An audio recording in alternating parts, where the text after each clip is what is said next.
নিবন্ধনের শর্ত হলো আপনার দলের নামে একটা ব্যাংক অ্যাকাউন্ট লাগবে। আমরা দুইটা ব্যাংকের কাছে গেলাম, ব্যাংক বলছে আপনার দলের নিবন্ধন লাগবে, নাহলে অ্যাকাউন্ট দেয়া যাবে না। বুঝতে পেরেছেন?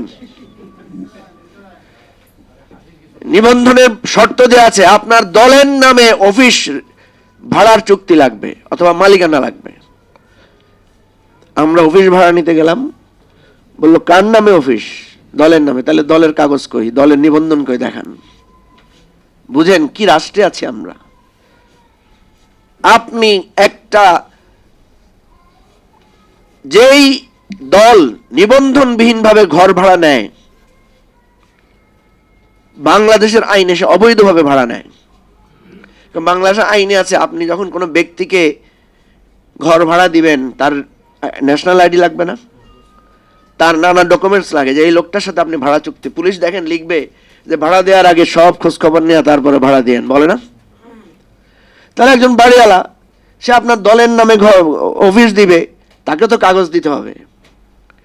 তাইলে যে দলগুলো অনিবন্ধিত অবস্থায় আমরা ঘর ভাড়া নিয়েছি তাকে নানা ছলাকলা কৌশলের আশ্রয় নিতে হয়েছে। তাহলে রাষ্ট্র কিভাবে আপনাকে অবৈধ পথে পরিচালিত করে?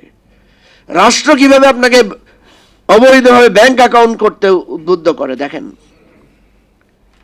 এখানে আমাদের নলেজ ভাই, তারপরে কায়ুম ভাই অনেকগুলো কথা বলেছেন যে কত ভুল একটা নিবন্ধন পদ্ধতি। তাহলে কি অবস্থা?